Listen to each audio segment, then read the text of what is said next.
Universal causation.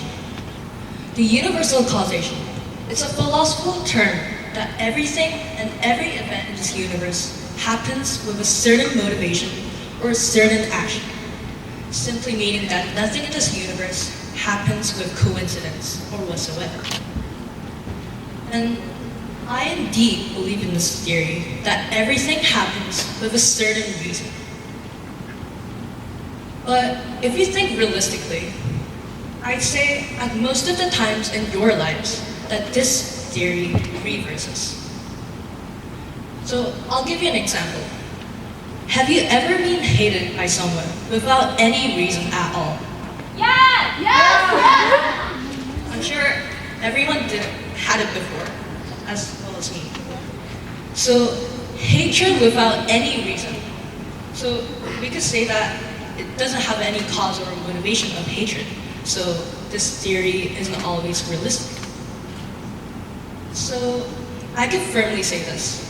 There is no such rigid reason for hatred, leaving with only the vagueness about the real cause, which we could say that it's not following the university causation theory, but more importantly here, it's leaving us to a question to why. Why does the question of hatred not have a specific catalyst here? So for today, I'm going to be extending the topic of hatred to somewhat a disputable or an acrimonious topic, which is gender conflicts. So recently, I've approached this topic of gender conflict through articles informing that a women's university in Korea is starting to accept male candidates from next semester. So I'm pretty sure that some of you here have already heard this before. And as for the public reactions, for the general public reactions, there were two majority stances. So for the first majority, it was saying that it's rather peculiar how some male candidates would choose a women's university in particular when there's over 200 other alternatives. While the other majority were claiming that it's a cost-efficient method considering the economy of Korea. And currently as of before the martial law was declared, there's been protests of female college students destroying school infrastructures to show their rebellion, while simultaneously there were male netizens verbally attacking the female students there. And gradually, this led to a spiking conflict of two genders, leaving behind an implicit gender war of that country. And linking this women's university case back to the universal causation theory, the cause in this circumstance will obviously be the decision of the new administrative process. But here, I'd like to draw your attention to the cause of the conflict itself, the cause of the gender conflict. So, through this issue, I've lately been questioning myself. What would be the driving force of the criticism that were brought to the students and to the netizens?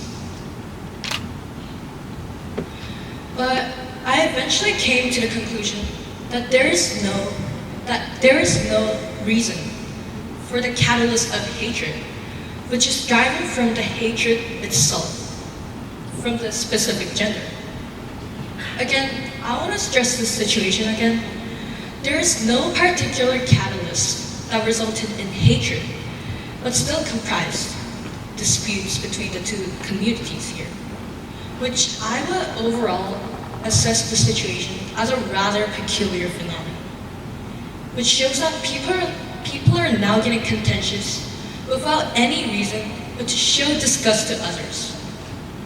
And I'd say this ongoing hatred is utterly brutal and savage as human beings here, just directly presenting loathing attitudes, again, to show hatred and disgust to others for that only reason.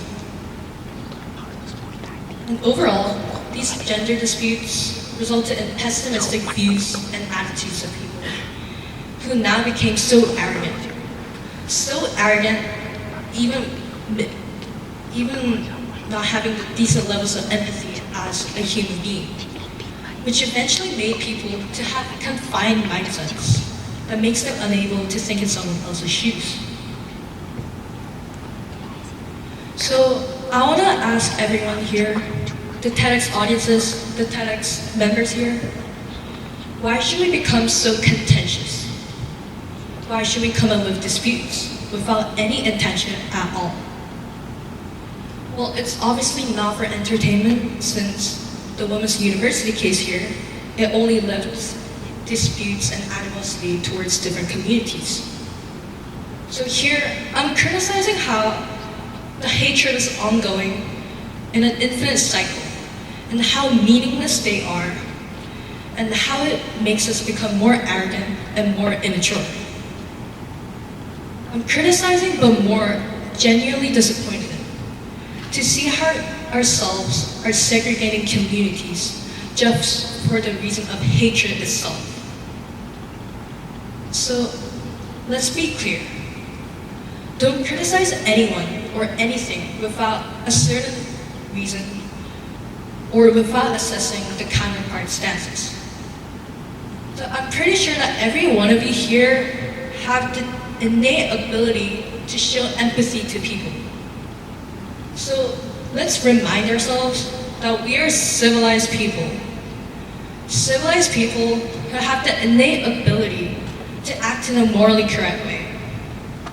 Civilized people who solve disagreements without violence. Civilized people who can understand our disparities. So to wrap up, I want to end with a request to everyone. Just ask yourself, why should you show animosity without any reason at all? Let's be more optimistic and acknowledge our disparities. Thank you.